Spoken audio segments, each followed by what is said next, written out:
پاکستان کے لیے نہیں کر رہا، اپنی ذات کے لیے کر رہا ہے، پاکستان کو نقصان پہنچانے کے لیے۔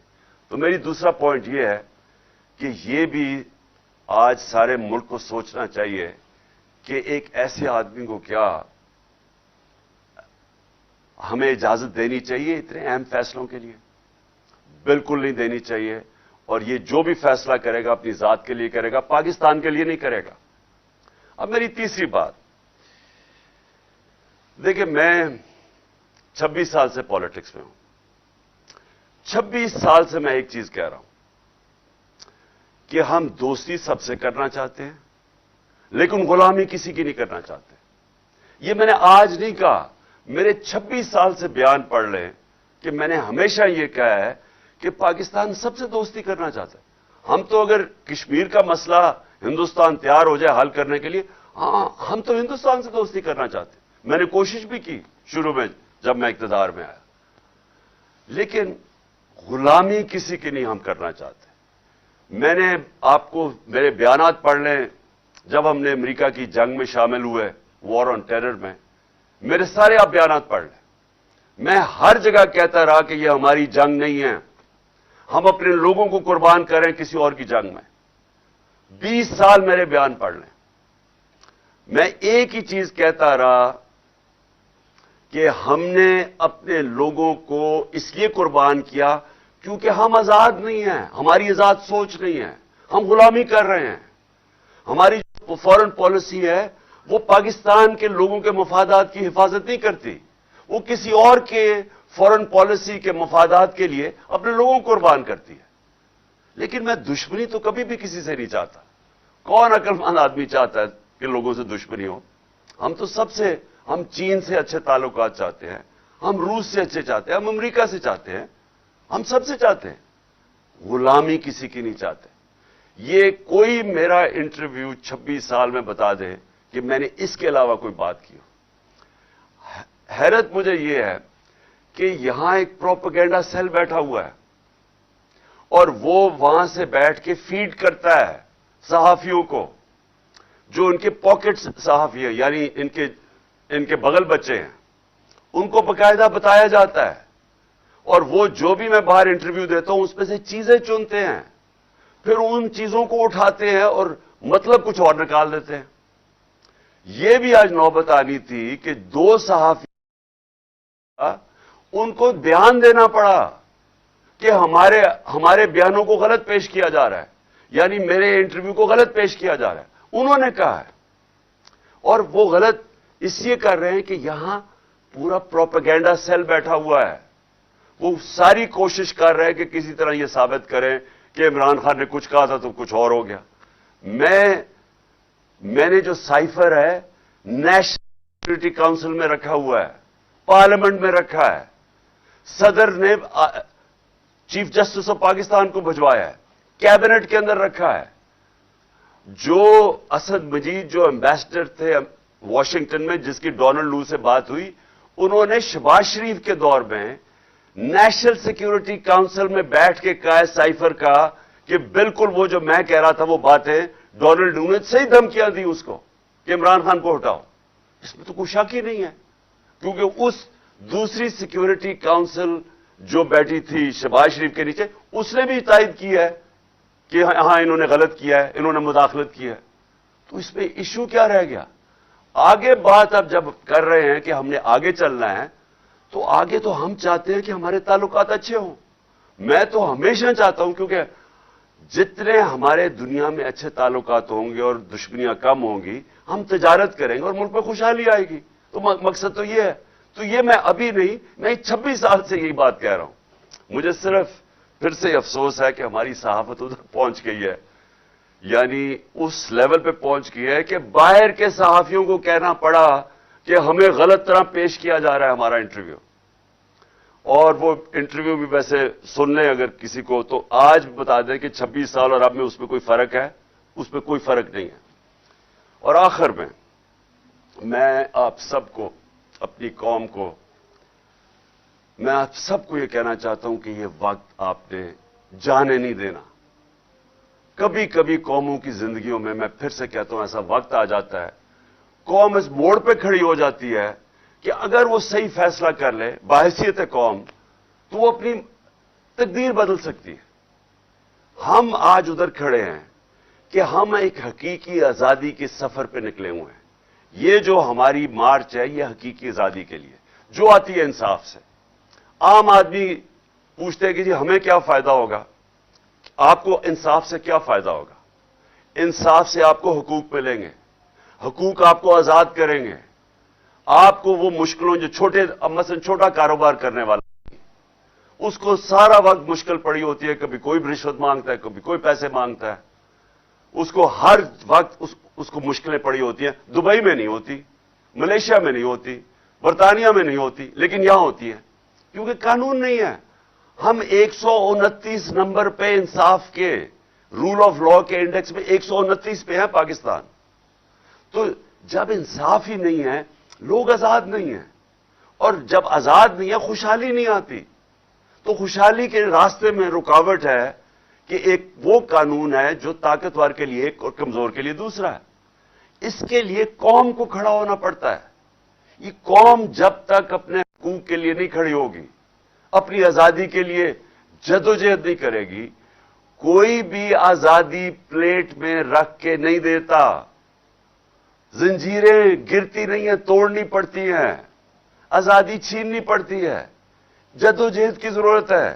اور انشاءاللہ میں جو دیکھ رہا ہوں راستے میں، جس طرح لوگوں نے کہا کہ عمران خان نہیں ہوگا تو پبلک نہیں نکلے گی، میں تو اللہ کا شکر کر رہا ہوں کہ میری قوم میں اتنا شعور ہے کہ میں انشاءاللہ پنڈی میں آپ کے ساتھ ہوں گا، کیونکہ اس سے پہلے پبلک نکلی ہوئی ہے. تو میں تو اللہ کا خاص آج شکر ادا کرتا ہوں، اور آپ سب کا کہ آپ نے جس طرح پوری آج شرکت کی ہمارے ساتھ بنڈی بہاؤدین میں بھی اور جڑا والا میں بھی، دونوں جگہ پہ بھی میں آپ کا شکریہ ادا کرتا ہوں. پاکستان زندہ باد.